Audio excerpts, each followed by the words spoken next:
Baik, karena waktu sudah menunjukkan pukul 1, sebaiknya kita mulai saja kegiatan perkuliahan kita pada hari ini. Sebelum kita memulai perkuliahan, saya minta tolong untuk pimpin doa supaya kegiatan kita berjalan dengan lancar. Saya minta Kurniawati untuk memimpin kita dalam doa. Silakan.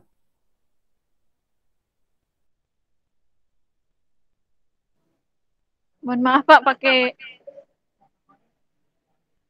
akunnya Mbak Nisa karena kami bertiga di sini. Iya, nggak apa-apa. Ya, baiklah teman-teman dan Bapak dosen, kita awali perkuliahan pada siang hari ini dengan berdoa. Mari kita berdoa. Selamat siang Bapak, selamat siang Yesus, selamat siang Roh Kudus. Ya Tuhan, terima kasih atas berkat-Mu karena Tuhan telah memberkati kami dari pagi hingga siang ini Tuhan. Ampuni segala dosa kami dari pagi hingga siang ini Tuhan. Berkati kami Tuhan untuk perkuliahan pada siang hari ini dari awal hingga akhirnya. Ke dalam tangan kuasa-Mu kami serahkan Tuhan dimanapun kami berada, Bapa lingkupi kami dengan kuasa darah kudus-Mu Tuhan.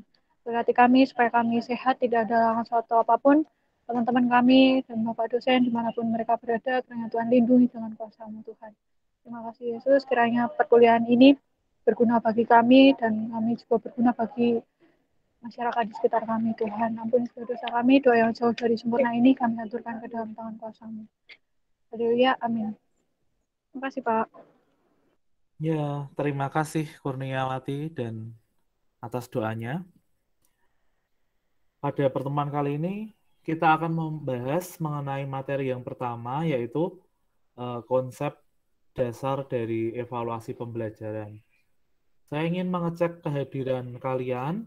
Silakan untuk open kamera, open video, yang bisa open video, yang merasa sudah, oh ya silakan. Kurmanisa sudah, Kurniawati sudah. Ini di kampus ya atau di mana? Iya Pak. Oke. Di kampus ramai atau sepi? Ya seperti rame Pak. Oh iya, oke. Rikma belum menampakkan diri. Oke, sudah. Octaviana belum. Yosia belum. Loriana, Julianti, Lili, Rizka, Ketsa, Bagas. Bagas kesulitan ya dalam videonya ya. Oke, baik. Saya ambil gambar dari sini ya. Silakan untuk berpose, boleh. Kurniawati belum nampak ini. Ya. 1, 2, 3. Oke, sudah cukup. Sebentar saya pindahkan dulu. Ya, yang kemarin mendapat delegasi untuk kegiatan HMP, boleh sharing apa saja kegiatannya, silakan. Sambil saya memindahkan foto. Kemarin yang silakan. Beda. Ya, Yosia, Bagas. Apa siapa? Ya, Kegiatan Nisa HMP ada. itu kongresnya Pak. Ya, dua-duanya boleh. Mungkin Kak, yang sosialisasi nanti ada Kurnia Pak yang menjelaskan. Oh ya Ya, kemarin oke. untuk yang kongres ya seru Pak. Alhamdulillah bisa masuk itu sudah luar biasa, bisa kenal dengan universitas yang ada PPKI-nya di seluruh Indonesia, jadi bisa dikenal satu sama lain. Alhamdulillah. Dan next time bisa lebih baik lagi gitu kerjasamanya antar universitas lain, terus juga antar wilayah juga nanti bisa diperbaiki gitu Pak. Oke, itu kalau boleh tahu kegiatannya tingkat nasional atau tingkat regional? Nah untuk yang kongres kemarin nasional Pak. Oh, nasional. Seharusnya di mana ya kalau tidak pandemi? Di Jakarta Pak, UNJ. Oh, di Jakarta. Oke. Soalnya saya dulu pernah juga mendapat delegasi dari kampus untuk juga menghadiri acara Himnas ya namanya itu. Itu di Surabaya. Itu sekretariatnya dulu di Surabaya. Mungkin sekarang udah pindah ke UNJ ya. Kemarin tuh dapat salam dari Kak siapa ya, lupa saya Pak. Siapa? Apa gitu? Masih kenal Kak Yasin nggak Kak? Oh, Kak Yasin. Itu dari Kediri itu. Iya. Oh iya, iya, iya, iya. Salam balik ya. Oke. Pak, Itu dia kok masih jadi gimnas atau gimana itu? Kan sudah lulus. bagaimana Pak? Oh, Kak sekarang Yasin itu. kelihatannya di Jakarta nggak tahu juga untuk sibuknya ngapain.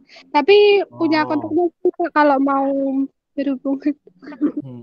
Berhubungan. Saya juga punya kontaknya, tapi nggak tahu masih aktif atau enggak.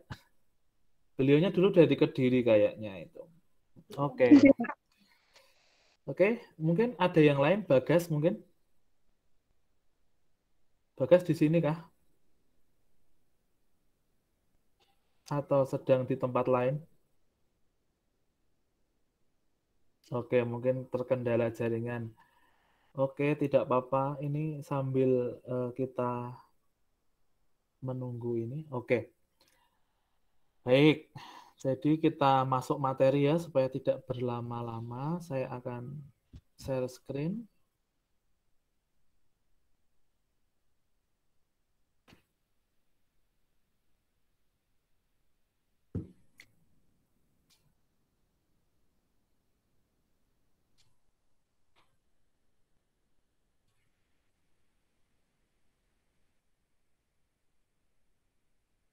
Sudah terlihatkah?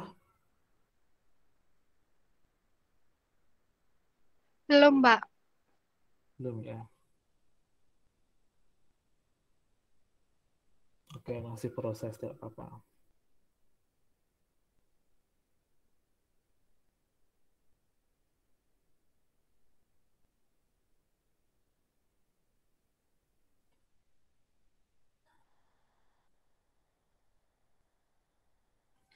Oke, tempat saya sudah muncul, tapi kok belum ya.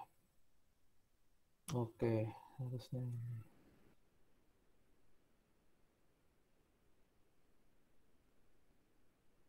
Sudah terlihatkah? Dereng Mbak. Belum, Mbak. Oke.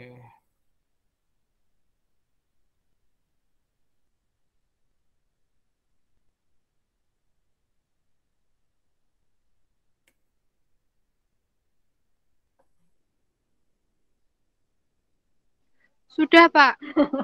Oke, ya. Oke, terima kasih sudah eh, dipandu ya. Oke, jadi kita hari ini akan membahas mengenai konsep-konsep dasar mengenai evaluasi pembelajaran. Sebelum kita membuat atau membuat produk mengenai evaluasi pembelajaran, kita harus tahu dulu konsep dasar mengenai evaluasi pembelajaran itu seperti apa ya. Baik, ini agak trouble di punya saya. Jadi mengenai konsep-konsep ini ada konsep pengukuran, penilaian, dan evaluasi pembelajaran. Itu apa kesamaannya, apa perbedaannya, nanti bisa kita pelajari di hari ini begitu ya, sambil nanti kita membuat apa yang harus kita buat, yaitu tentang soal-soal begitu.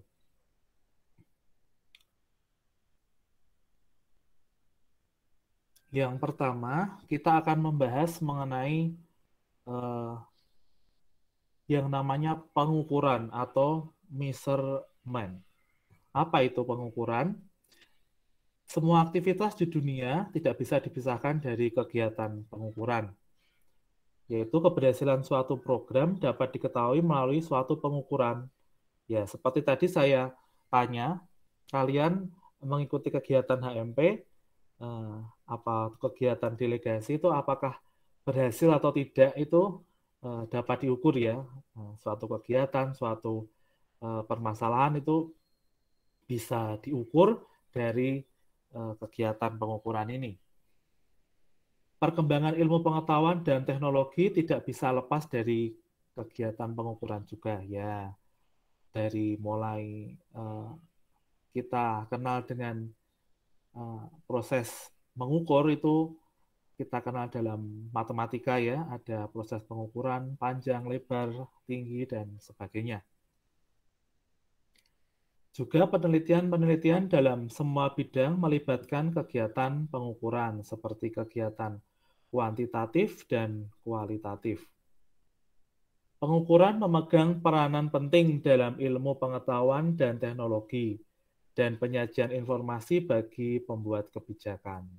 Ya, karena kegiatan pengukuran ini sangat penting, maka ilmu pengetahuan dan teknologi juga erat hubungannya dengan proses pengukuran ini.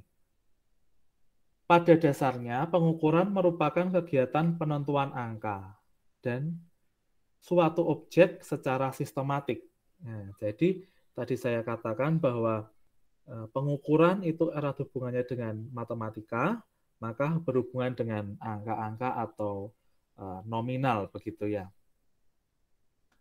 Pengukuran yang bersifat kuantitatif dapat dibedakan menjadi 3, yaitu yang pertama, pengukuran yang dilakukan bukan untuk menguji sesuatu, seperti pengukuran yang dilakukan oleh penjahit mengenai panjang lengan, dan sebagainya. Yang kedua, pengukuran yang dilakukan untuk menguji sesuatu, seperti pengukuran untuk menguji daya tahan mesin, dan sebagainya.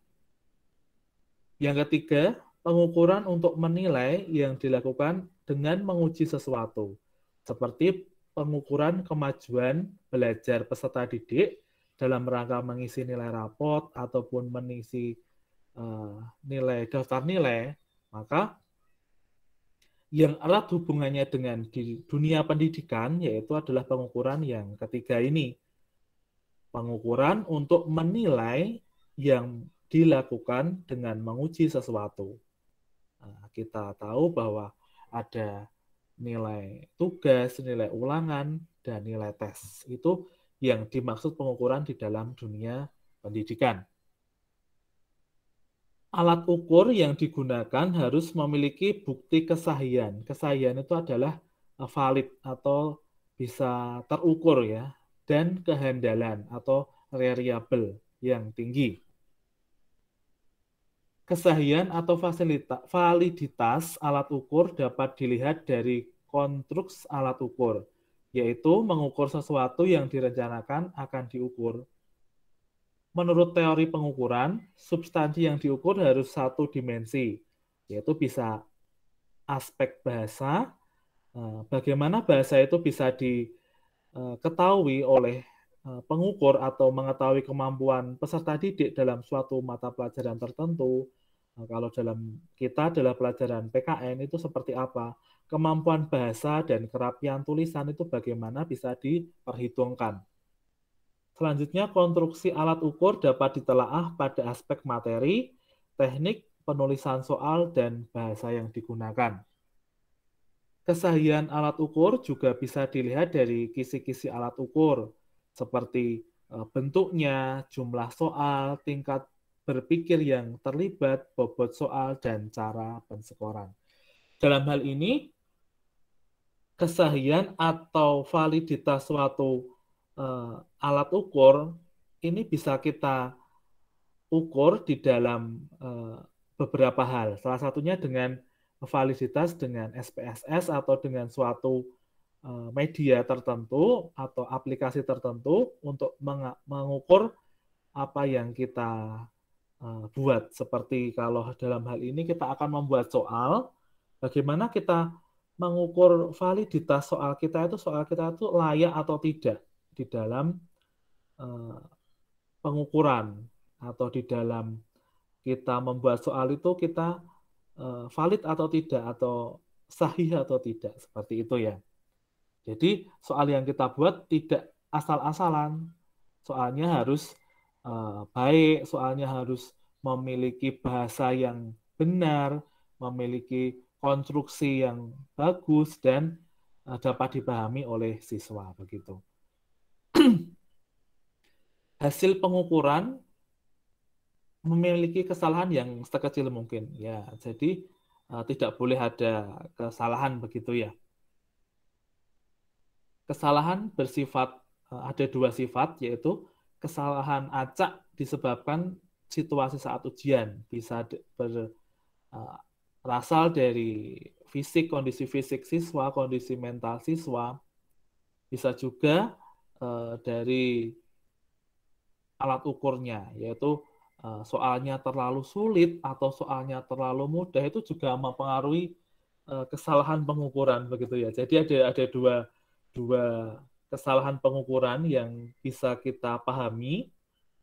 Yang pertama adalah kesalahan acak, atau di dalam bahasa ini adalah kesalahan acak disebabkan situasi saat ujian, seperti kondisi fisik atau kondisi mental dari siswa.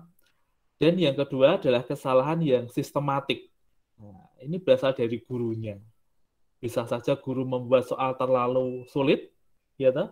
Atau soalnya yang terlalu mudah begitu. Setelah kita mengetahui mengenai pengukuran, yaitu yang berkaitan dengan angka-angka begitu ya tadi.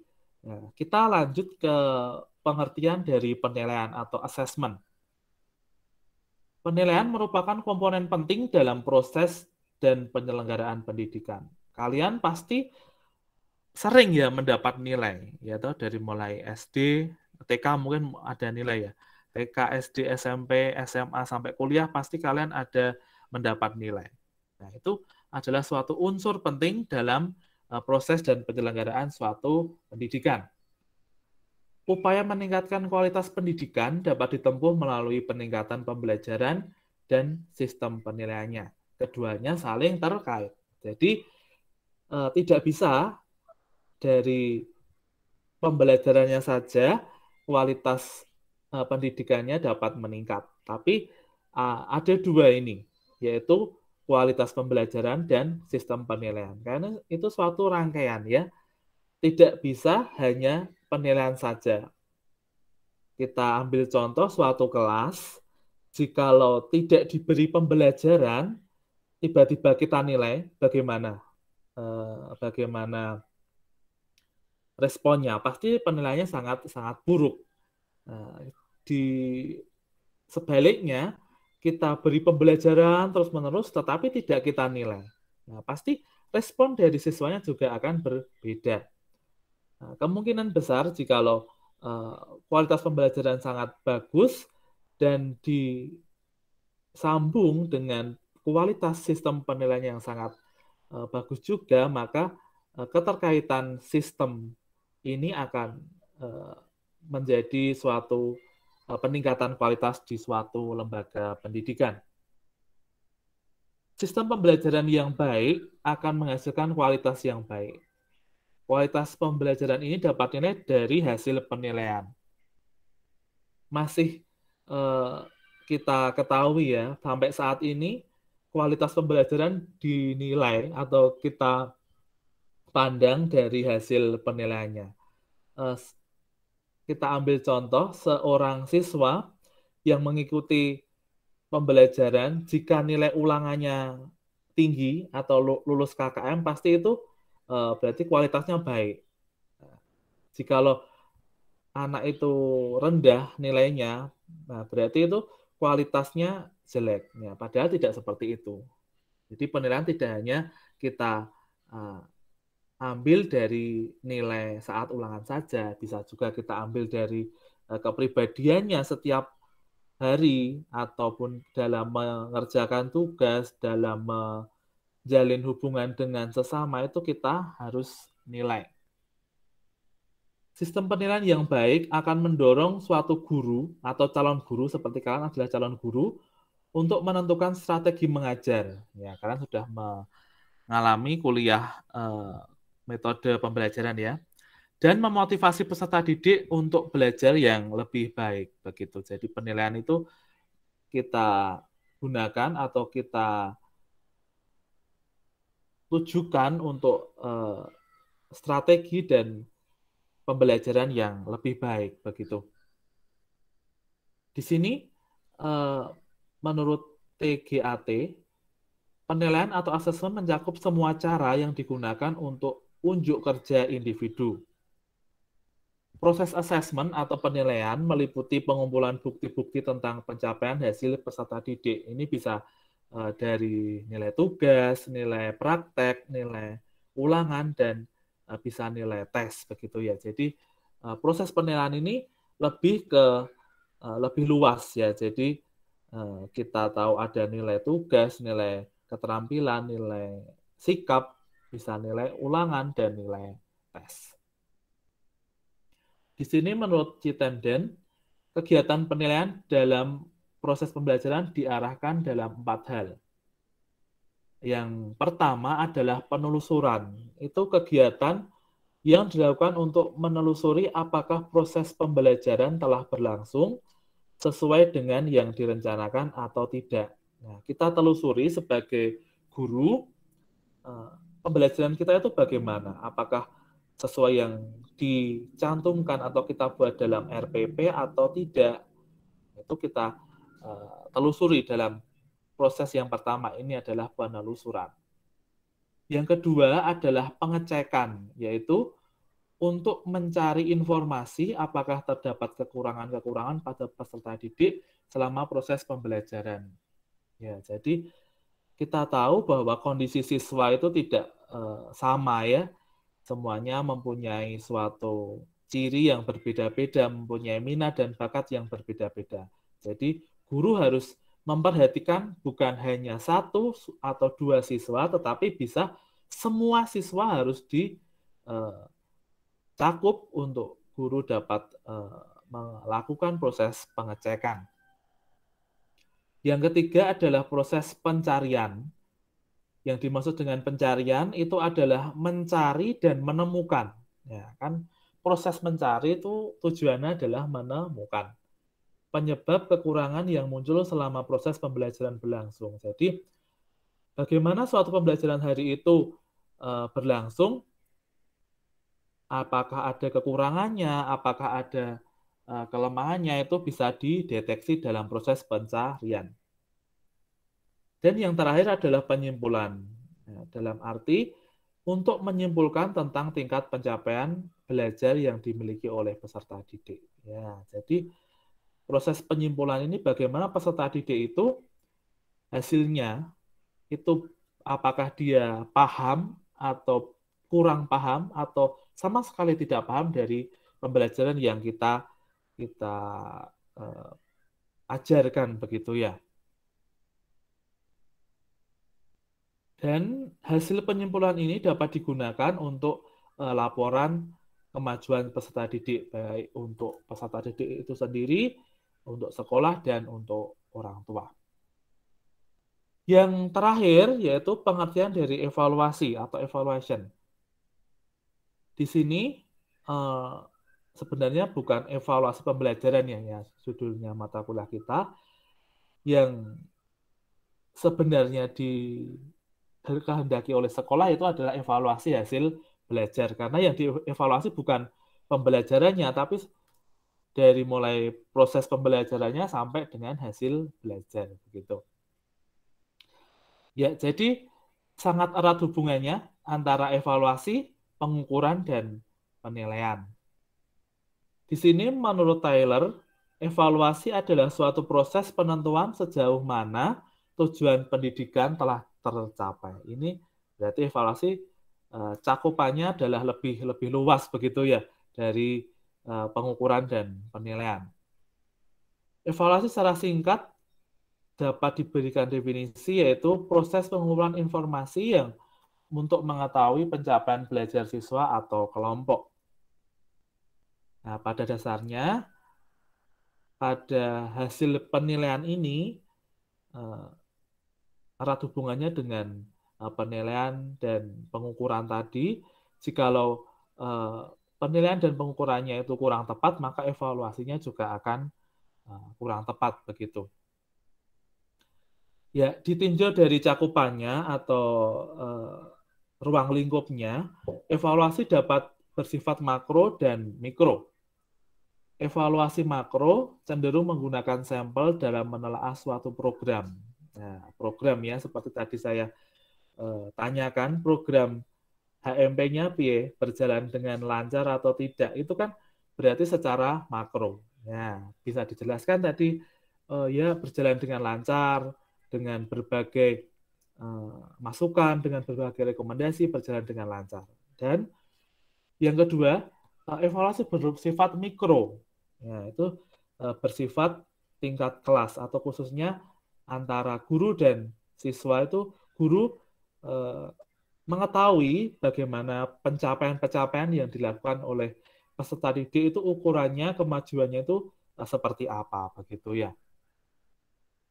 Selanjutnya, pencapaian hasil belajar ini bukan hanya kognitif atau pengetahuan saja, tetapi juga semua potensi, bisa sikap dan bisa keterampilan.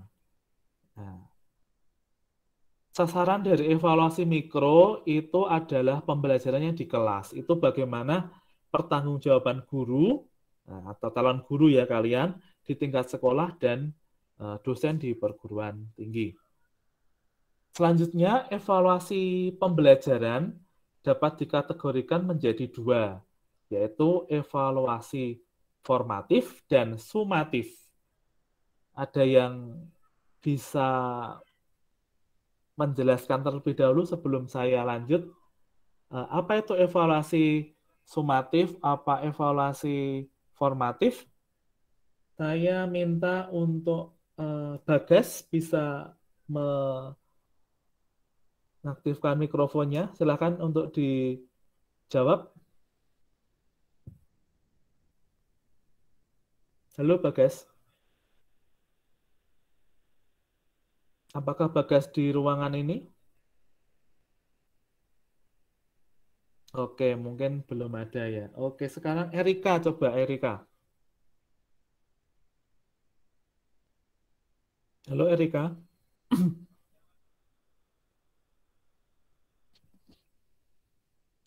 Erika bisa mendengar suara saya?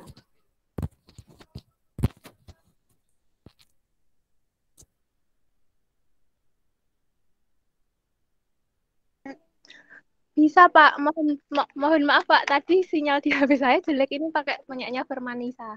Oh Karena iya, nggak apa-apa. Boleh. pertanyaannya apa ya Pak ya?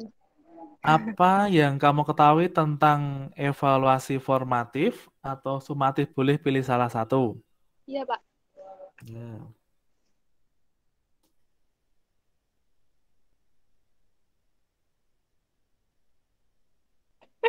Yang formatif ya Pak ya? Boleh. Evaluasi formatif adalah model evaluasi yang dilaksanakan dalam waktu yang berbeda. Maksudnya jika melaksanakan evaluasi ini ketika sedang kegiatan atau programnya sedang berlangsung. Begitu Pak. Oke. Ya, terima kasih. Ya, ini saya komunikasi dua arah ya, supaya saya tidak ngoceh sendiri. Jadi saya minta pendapat dari kalian. Ya. Ini pengertian dari evaluasi formatif. Ya, tadi jawabannya Erika tidak salah, tetapi kurang tepat ya. Nah, ini evaluasi formatif ini tujuannya untuk memperbaiki proses belajar mengajar. Nah, ini evaluasinya dalam bentuk kuis, nah, bisa dalam bentuk kuis ya. Dan hasilnya itu bisa diketahui saat itu juga. Nah, ini evaluasi formatif. Jadi hari ini kok banyak siswa yang tidak bisa memahami materi ini, materi A.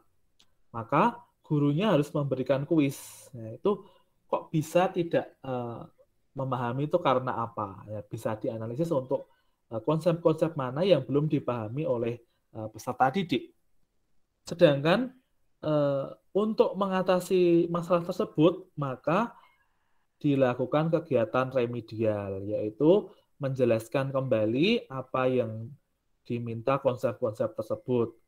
Evaluasi untuk perbaikan bisa dilakukan untuk berbagai cara ya, bisa untuk membuat angket dan sebagainya. Hal ini bertujuan untuk guru dapat mengetahui bagaimana perkembangan siswa pada hari tersebut atau pada saat proses belajar mengajar tersebut. Sedangkan yang kedua yaitu evaluasi sumatif, ini evaluasi yang bertujuan untuk menetapkan tingkat keberhasilan peserta didik.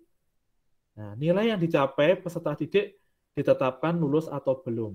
Ya, evaluasi sumatif ini lebih luas cakupannya, jadi mungkin kalau kita ketahui atau kita bisa tarik dalam pelaksanaan pendidikan di dunia pendidikan di sekolah itu maksudnya ini yang disebut dengan UTS atau PTS, penilaian tengah semester atau ujian akhir semester dan sebagainya yang bersifat lebih luas. Nah, kalau evaluasi formatif itu evaluasi pada hari tersebut atau biasanya kuis atau ulangan harian. Saya kira begitu untuk evaluasi ada dua ini, formatif dan sumatif.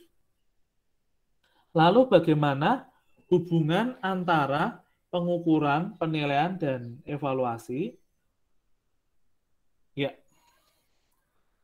Nah, itu dapat ditarik kesimpulan hubungannya antara pengukuran, penilaian, dan evaluasi itu bersifat hierarkis. Nah, tadi pengukuran itu membandingkan dari hasil pengamatan, sifatnya itu bagaimana, hasil pengukurannya itu dalam bentuk angka-angka, dan kalau penilaian itu adalah menilai sesuatu, tidak hanya angka, bisa sikap, bisa keterampilan, dan pastinya juga pengetahuan.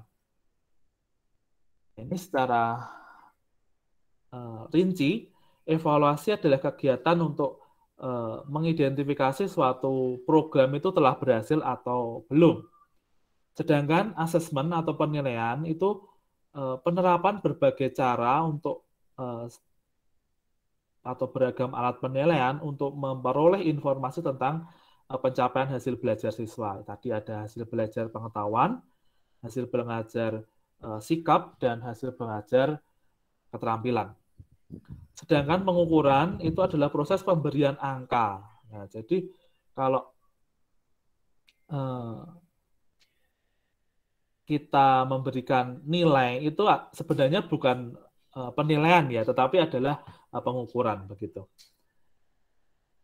Dan yang terakhir adalah tes. Tes itu adalah dirancang untuk kemajuan pembelajaran yang dicapai oleh siswa pada saat hari tersebut atau pada saat memahami materi tersebut. Ya, secara umum hubungannya adalah seperti ini. Jadi pengukuran, penilaian, dan evaluasi kalau digambarkan dalam suatu bulatan, nah, pengukuran paling dalam. Artinya pengukuran terlebih dahulu, kita mendapat nilai dari siswa terlebih dahulu, seumpama nilainya 90, 80 itu untuk nilai pengetahuan, dan yang kuning ini adalah penilaian. Penilaian itu yang dimaksud adalah tidak hanya angka di dalam pengetahuan, tetapi juga bisa sikap, bisa keterampilan yang kita nilai. Nah, sedangkan evaluasi, bagaimana keberhasilan suatu penilaian tersebut, apakah siswa itu lulus atau tidak di dalam suatu proses pembelajaran. Jadi kita bisa gambarkan seperti gambar ini. Jadi pengukuran terlebih dahulu, baru penilaian dan evaluasi. Makanya ketiga konsep ini sangat berkaitan erat atau adanya hubungan hierarkis. Yang pertama adalah, kalau ditarik dari bawah ya, pengukuran terlebih dahulu, baru penilaian, dan yang terakhir adalah evaluasi. Oke. Saya kira jelas mengenai ketiga konsep ini. Apakah ada yang mau ditanyakan dulu? Atau saya terlalu cepat atau bagaimana? Silahkan. Saya akan stop share dulu. Sebelum kita tujuan, manfaat, dan evaluasi.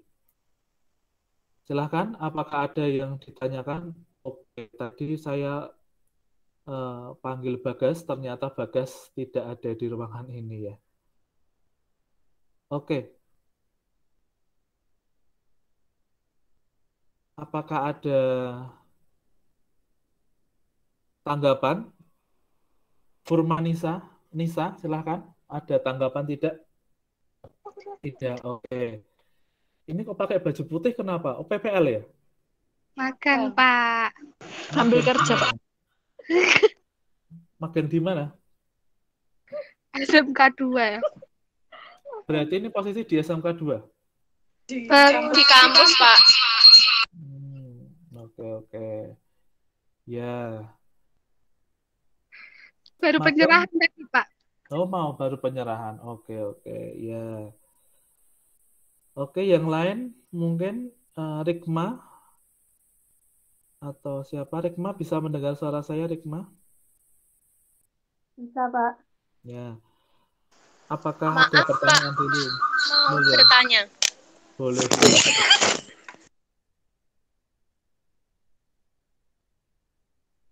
Silakan. Bang, Pak. Mau bertanya ya, Pak. Menurut Bapak yang evaluasinya tadi yang paling baik diterapkan di sekolah itu yang mana? Terima kasih. Oke.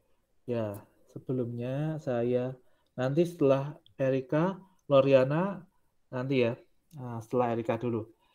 Yang dimaksud dengan evaluasi yang paling baik diterapkan di sekolah, yaitu kita sesuaikan dengan kondisi sekolah. Bagaimana? Kita lihat dulu dari mulai satu sarana prasarananya bagaimana, apakah mendukung. Yang kedua, kondisi siswanya seperti apa? Apakah didominasi oleh siswa yang kita tidak menganggap dia tetapi didominasi oleh siswa yang tingkat pemikirannya tinggi ataupun siswa yang rendah, itu berbeda kita tingkat evaluasinya. Dan yang ketiga itu bagaimana kondisi gurunya. Kondisi gurunya apakah mumpuni atau tidak dalam menjalankan evaluasinya. Begitu? Erika, ada tambahan? Iya, Pak. Baik, Pak. Terima kasih. Oke. Yang sudah raise hand, Loriana. Silahkan, Loriana. Baik, Pak. Terima kasih atas kesempatannya. Pak, saya ingin bertanya, apa ada Pak reward atau penghargaan yang bisa diberikan kepada peserta didik agar bisa semangat dalam melakukan pembelajaran? Contohnya pembelajaran PPKN. Soalnya kan katanya PPKN itu ngebosanin. Ada nggak reward atau penghargaan yang bisa diberikan kepada siswa selain dalam menambahkan nilai mereka? Terima kasih, Pak. Oke, baik. Pertanyaan yang sangat bagus ini ya. Apakah kita sebagai guru PKN yang ya kita dianggap sebagai guru hafalan ya, guru hafalan, guru undang-undang, guru pasal-pasal, nah gitulah. Itu apakah kita bisa memberikan reward kepada siswa yang selain nilai gitu ya? Ya bisa saja, bisa. Kita bisa memberikan seumpama kita ada games, seumpama contohnya ya, ini kemarin saya pada saat PPL itu memang atau istilahnya kalau sekarang magang yaitu saya pernah memberikan beberapa bingkisan ya kepada siswa yang memang dia rajin, dia memang sering menjawab soal, sering mengerjakan tugas dengan baik. Saya pernah memberikan itu. Jadi boleh saja guru atau calon guru yang sudah magang ini kan yang magang ini namanya calon guru ya. Ini boleh memberikan reward selain dari nilai yang diberikan yang biasanya kita tulis di dalam rapot begitu. Begitu Loriana? Baik, Pak. Terima kasih, Pak. Oke, sama-sama. Sekarang Oktaviana Damanik, silakan. Baik, Pak. Apakah Bapak mendengar suara saya? Ya, mendengar jelas sekali. Pertanyaan saya, Pak, kira-kira Pak, apa kendala kita sebagai guru dalam melakukan pengukuran penilaian evaluasi dalam pendidikan saat ini? Apalagi di pendidikan yang siswanya gampang terpengaruh sama dunia luar. Terima kasih, Pak. Oke, wah luar biasa ya. Baru mempelajari konsep saja sudah menanyakan kendala-kendalanya sebagai guru, bagaimana kita apa yang kita hadapi sebagai guru.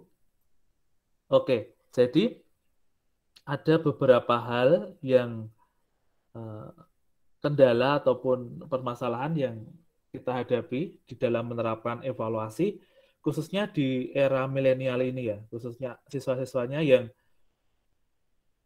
banyak menggunakan gadget di dalam kehidupannya. Yang pertama, permasalahannya muncul dari diri kita sendiri. Bagaimana kita sebagai seorang guru merencanakan suatu evaluasi di suatu kelas tersebut. Bagaimana pengetahuan kita mengenai alat-alat penilaian ataupun instrumen-instrumen penilaian yang bisa kita lakukan itu yang pertama itu. Jadi kita pengetahuan guru ya, khususnya kemampuan guru atau kompetensi guru itu suatu daya saing yang ataupun suatu suatu prinsip yang cukup bagus di dalam meningkatkan suatu proses evaluasi. Jadi kemampuan guru itu sudah harus baik dulu. Nah, yang kedua, kondisi siswanya. Bagaimana kondisi siswa? Bisa jadi tadi saya ungkapkan ada siswa yang pemalas, ada siswa yang hanya mengerjakan tugas saja, ataupun hanya melihat tugasnya saja tidak dikerjakan, ataupun kondisi-kondisi yang saat ini kebanyakan main game, jangan lupa mengerjakan tugas, dan gurunya juga jarang memantau. Kondisi yang ketiga itu adalah permasalahan yang ketiga itu sarana prasarana. Bagaimana kondisi dari siswa itu bisa sudah mempunyai sarana atau belum, atau mungkin ketersediaan wifi ataupun pakai data itu bisa mempengaruhi juga. Saya kira itu 3 permasalahan yang dihadapi di era milenial ini. Bagaimana, Oktaviana? Baik, Pak. Paham. Terima kasih, Pak. Oke, kita sama-sama belajar ya. Nanti kalau saya ada yang kurang bisa ditambahi begitu. Oke, saya kira itu yang mengenai evaluasi, penilaian, pengukuran, itu saya kira sudah paham. Jadi kita mulai dari proses pengukuran terlebih dahulu, kita memberikan angka-angka itu namanya mengukur ya. Nah, itu kita berikan nilai 70, 80 itu kita namanya mengukur.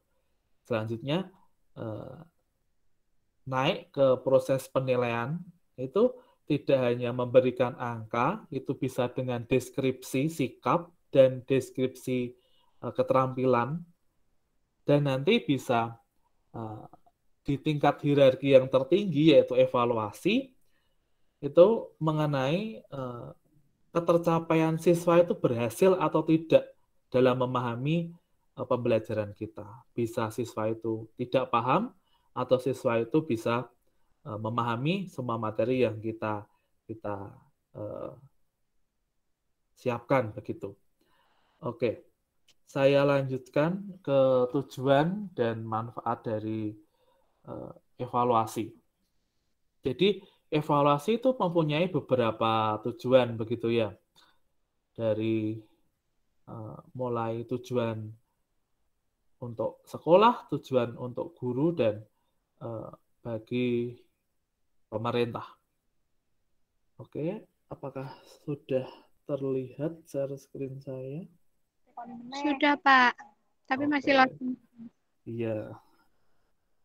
Maklum ya juga kendala jaringan itu seperti ini. Kalau kita bisa bertemu ya saya bisa jelaskan lebih banyak dan kita bisa sharing lebih banyak. Tetapi ya kondisinya belum memungkinkan untuk kita bisa bertemu. Oke, mungkin sudah terlihat.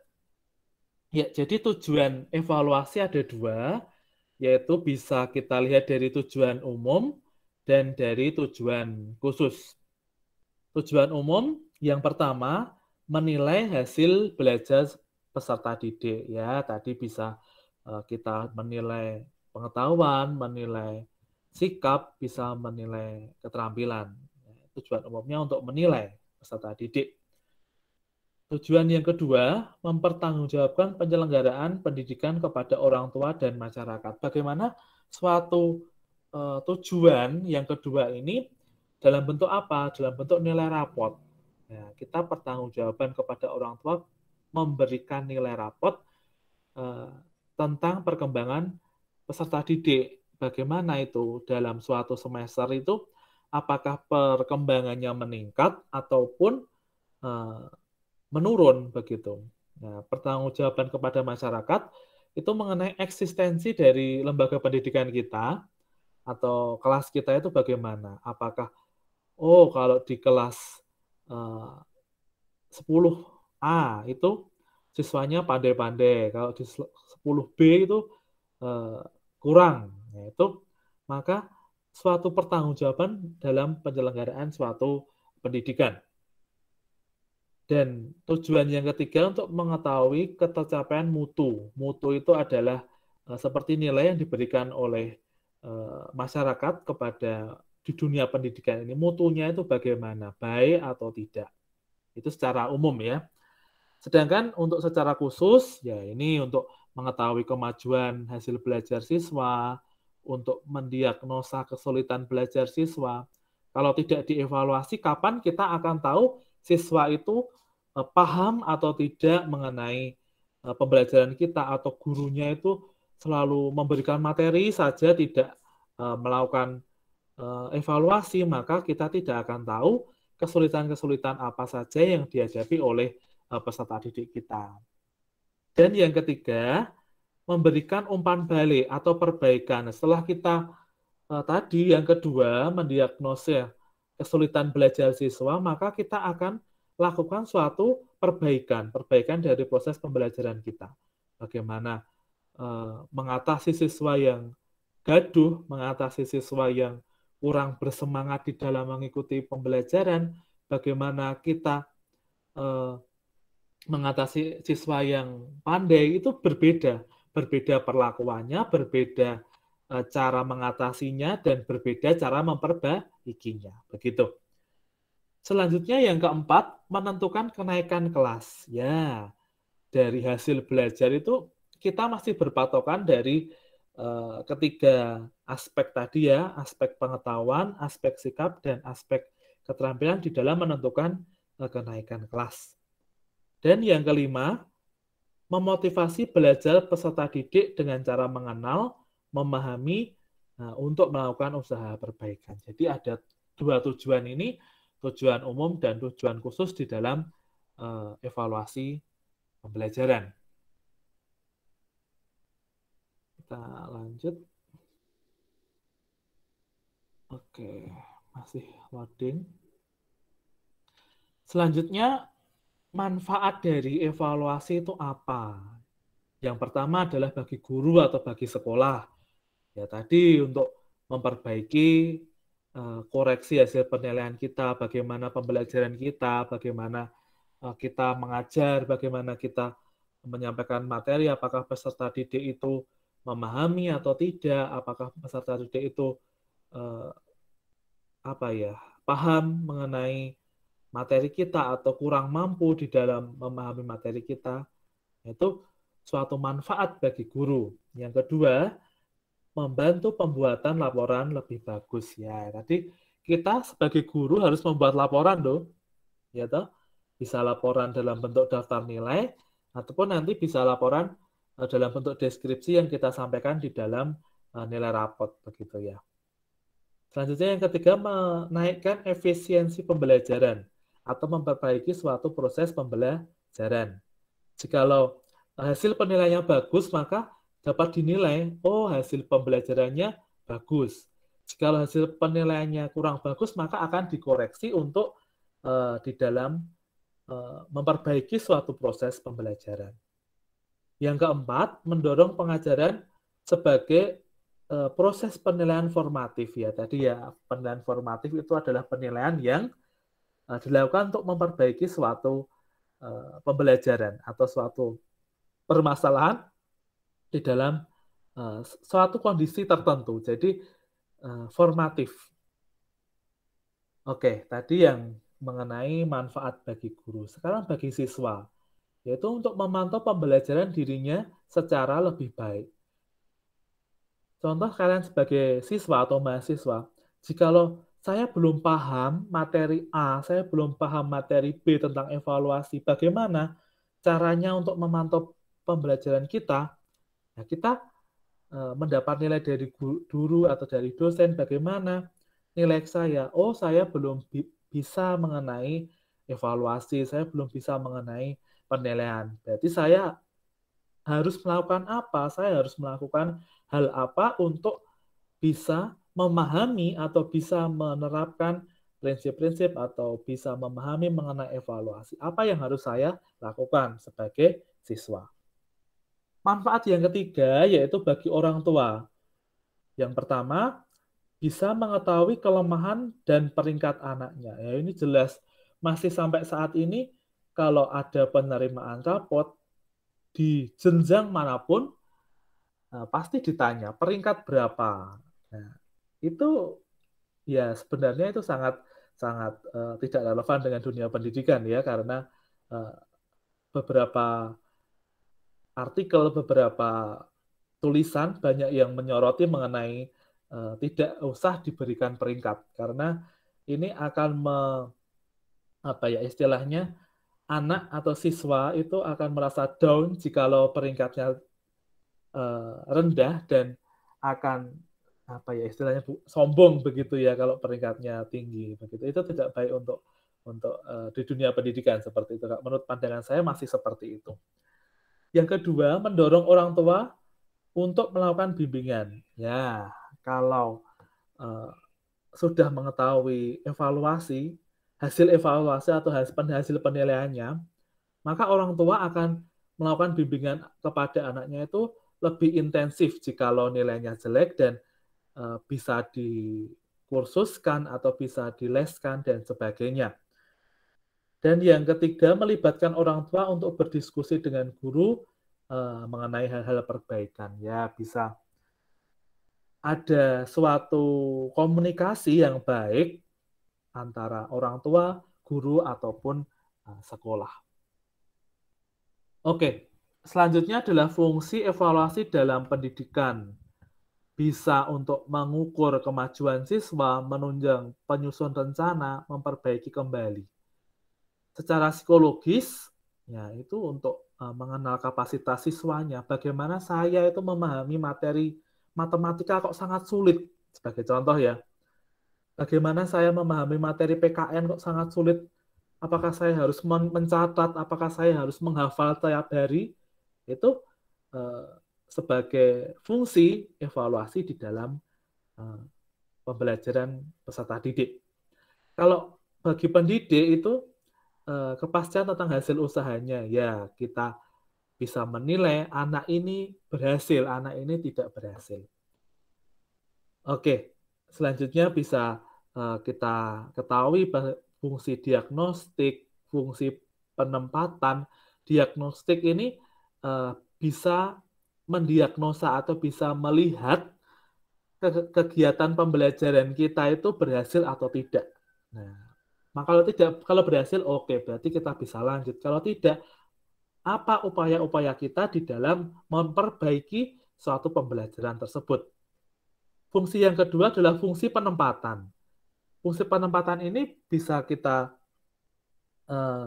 artikan bahwa suatu kondisi di siswa atau di kelas itu tidak sama. Jadi ada beberapa siswa yang memiliki hasil belajar rendah dan kemungkinan ada beberapa siswa juga yang sedang dan beberapa siswa juga yang tinggi. Jadi kita bisa tempatkan cara mengajar kita, cara menilai kita dalam fungsi penempatan ini. Dan juga yang ketiga itu fungsi selektif. Nah, itu selektif. Jadi beberapa siswa yang mempunyai hasil belajar rendah, kita bisa seleksi untuk kita bisa berikan bimbingan yang lebih supaya semuanya siswa bisa mendapat apa ya istilahnya pelayanan yang terbaik. Fungsi yang keempat bagi pendidik yang menurut secara khusus diktaktik ini adalah fungsi bimbingan, yaitu membimbing siswa di dalam memahami sesuatu materi kita. Dan yang terakhir adalah fungsi instruksional. Ya, ini dalam artian instruksional ini untuk memperbaiki hasil belajar siswa secara umum begitu ya. Nah, secara administratif fungsi dari evaluasi pendidikan memberikan laporan ya dalam bentuk apa? Rapot ya, memberikan data dalam bentuk nilai dan memberikan gambaran mengenai bagaimana kondisi kelas ini, apakah berhasil di dalam proses pembelajaran tertentu, apakah kurang berhasil, apapun bagaimana bisa diketahui dari proses evaluasi atau penilaian.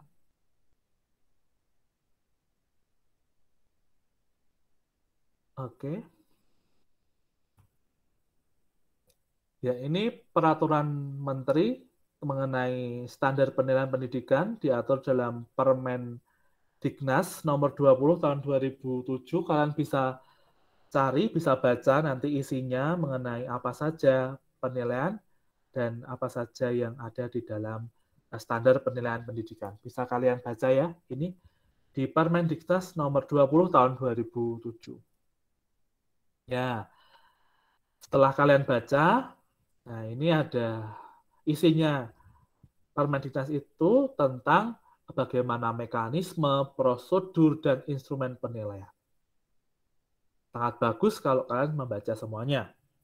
Di dalam Permendiknas itu juga dijelaskan bahwa ada beberapa ulangan atau tes, yaitu bisa ulangan harian atau ulangan tengah semester, ulangan akhir semester, ulangan kenaikan kelas, dan ujian sekolah ataupun ujian nasional. Sekarang sudah tidak ada ujian nasional, diganti dengan asesmen nasional. Itu penggantinya. Selanjutnya adalah prinsip-prinsip penilaian. Ini yang terakhir kemungkinan ya. Prinsip penilaian yang pertama adalah sahih atau valid. Jadi hasil penilaian itu penilaian yang kalian lakukan itu harus valid, ora oleh salah, tidak boleh salah ya. Harus valid. Jikalau nilainya 8 ya harus 8. Jangan kalian ganti begitu ya. Itu harus sahih atau valid ya. Yang kedua adalah objektif. Penilaian didasarkan pada prosedur atau kriteria yang jelas, tidak dipengaruhi oleh subjektivitas penilai. Jadi seperti ini kasusnya. Jika kita mempunyai teman, nah kalau teman biasanya, wah kalau saya menilai anak ini bagus karena anak ini mempunyai A, B, C, D, bisa secara subjektif dia menjelaskan tentang anak tersebut. Ya, jadi prinsip penilaiannya tidak boleh subjektif, yaitu kebalikannya yaitu objektif. Yang ketiga adalah adil, tidak menguntungkan atau merugikan peserta didik. Nah, tidak boleh ya, kalau dari suku Jawa nilainya 100, kalau dari yang lain 90 atau 80, tidak boleh seperti itu. Kalau yang cowok nilainya jelek, kalau yang cewek nilainya bagus, tidak boleh seperti itu. Jadi harus ada prinsip adil. Yang keempat, prinsipnya terpadu. Apa itu terpadu? Yaitu semua komponen tidak boleh terpisahkan dalam kegiatan pembelajaran. Tadi ada proses perencanaan, pelaksanaan, dan evaluasi. Tidak boleh terpisahkan, jadi harus terpadu. Yang kelima adalah terbuka atau transparan. Prosedur penilaian sekiranya dapat ditayangkan dalam bentuk transparan atau terbuka. Jikalau nanti ada siswa yang komplain, kita bisa menjelaskan ini nilainya kalian mengerjakan tugas apa atau tidak mengerjakan, itu akan diukur dalam proses, dalam prinsip terbuka ini ya.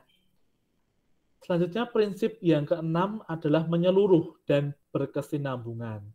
Artinya semua aspek dalam kompetensi menyeluruh dan berkesinambungan dalam proses perkembangan kemampuan peserta didik. Menyeluruh ini mulai dari aspek pengetahuan, dari aspek sikap, ataupun dalam aspek keterampilan. Jadi ketiga-tiganya itu harus diukur, tidak hanya aku maunya yang penilaian saja, aku maunya yang penilaian yang pengetahuan saja, aku maunya yang sikap saja. Tidak boleh seperti itu, jadi harus menyeluruh.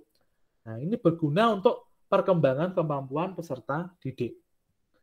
Yang ketujuh adalah sistematis. Apa itu yang dimaksud dengan sistematis? Penilaian dilakukan secara berencana dan bertahap dengan mengikuti langkah-langkah baku. Sistematis itu dari mulai kalian merencanakan penilaian, dari mulai gawe soal atau membuat soal, dari mulai membuat kisi-kisi, dilakukan penilaian, nanti dianalisis hasil penilaiannya. Jadi harus suatu proses yang sistematis. Yang kedelapan, beracuan pada kriteria. Ya, maksudnya dalam hal ini adalah sesuai dengan standar penilaian pendidikan. Yang kesembilan adalah akuntabel. Apa yang dimaksud dengan akuntabel? Yaitu penilaian dapat dipertanggungjawabkan. Jadi kalau kalian menilai, itu tidak asal-asalan, wah itu orangnya cantik, tak beri nilai 90, wah itu orangnya jelek, wah tak beri 75 saja. Tidak boleh seperti itu. Jadi nanti kalau ada orang tua komplain atau ada siswa yang komplain, penilaian yang kalian berikan itu harus bisa dipertanggungjawabkan. Tidak boleh asal menilai, dalam artian seperti itu. Oke, ini satu lagi yang terakhir dari yang terakhir, yaitu mengenai teknik penilaian yang akan kita bahas juga nanti di pertemuan yang akan datang, bisa dengan teknik tes, observasi, ataupun penugasan baik individu maupun kelompok. Lalu siapa yang harus menilai, siapa yang harus melakukan suatu penilaian, siapa yang harus melakukan pengukuran, siapa yang harus melakukan evaluasi? Yang pertama adalah guru. Kenapa guru? Karena guru yang mengetahui keadaan atau kondisi kelas.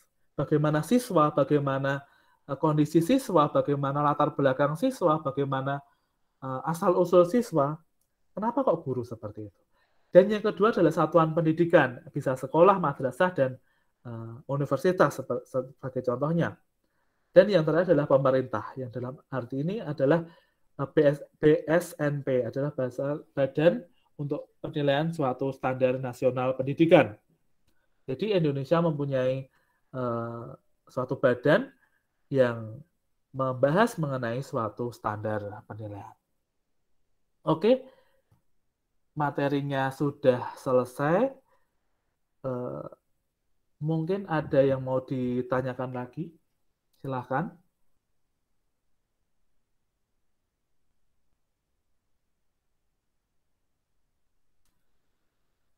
Oke, sudah masuk. Nanti kalau yang ketinggalan atau yang tadi sinyalnya kurang bagus, bisa menyimak di YouTube ya, di YouTube saya, di channel saya. Oke. Ada yang mau ditanyakan lagi mengenai tujuan, fungsi, manfaat, dan teknik penilaian tadi? Kalau tidak, nanti saya akan bertanya. Oke, siapa yang mau bertanya dulu? Tadi yang belum ada suaranya, Rizka. Silakan Rizka, ada pertanyaan atau tidak?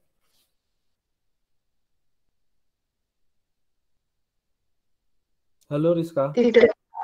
Oh tidak, ya. Yosia?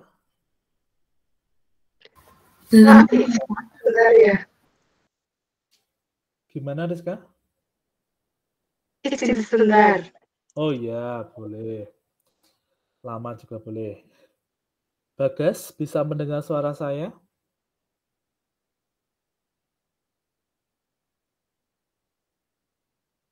Atau Bagas mengalami trouble ya? Oke, nanti saya chat ya. Oke. Jadi apakah saya tanya lagi, apakah ada pertanyaan?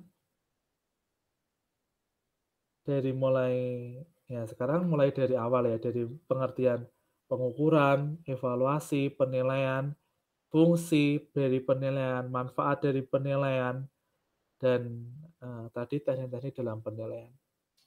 Apakah ada pertanyaan? Atau saya terlalu cepat? Atau bagaimana? Silahkan. Kurang jelas Pak, itu boleh. Pak, untuk materi nanti bisa di-share di Aflon atau di mana gitu, Pak? Oh iya. Sepertinya sudah saya share di Aflon, tapi kalau di Aflon saya kurang yakin ya. Nanti akan saya share di WA grup ya. Baik, Pak.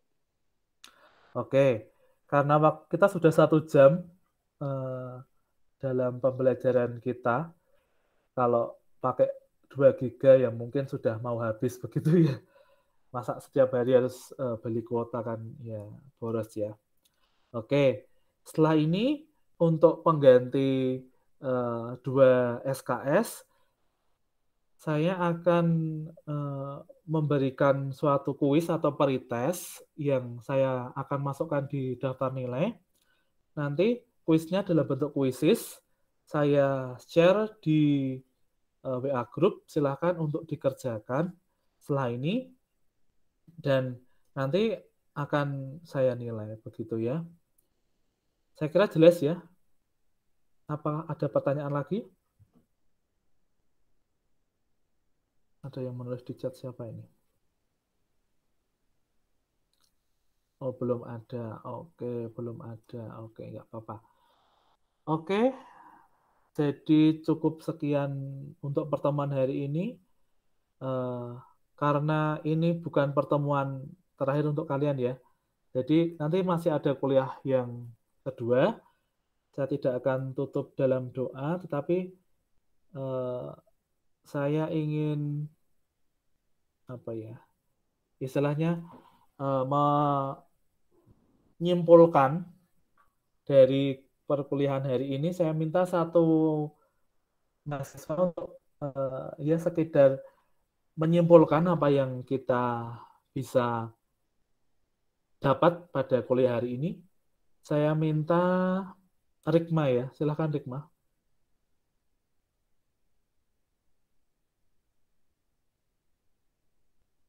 Rikma bisa mendengar suara saya? Bisa, Pak. Ya, silahkan.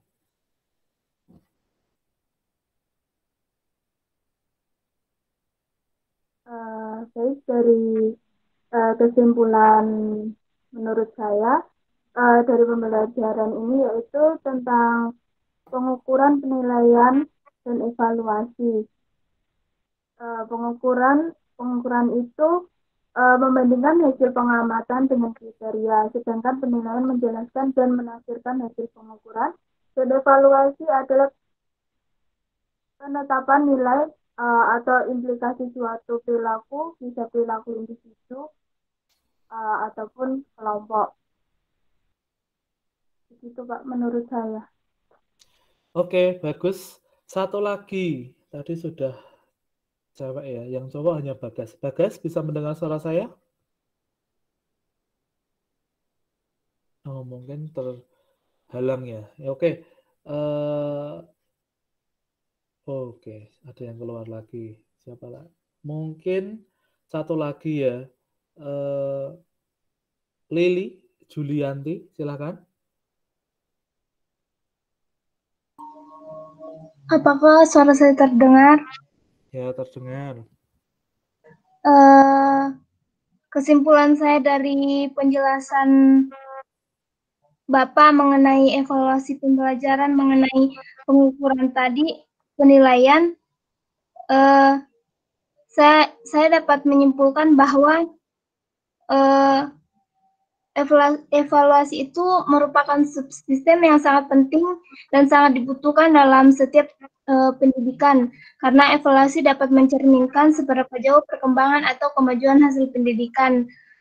Kemudian Dengan evaluasi pula, kita bisa menyimpulkan maju mundurnya kualitas pendidikan dapat diketahui dengan baik pula.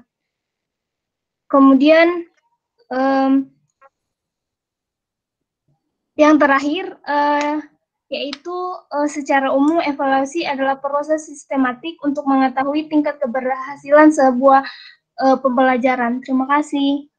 Oke, baik, Julianti, bagus sekali. Oke, saya kira juga teman-teman yang lain juga mempunyai pendapat yang sama ya mengenai konsep pengukuran, penilaian, evaluasi, tujuan, manfaat, dan tadi fungsi, dan ada beberapa tentang teknik.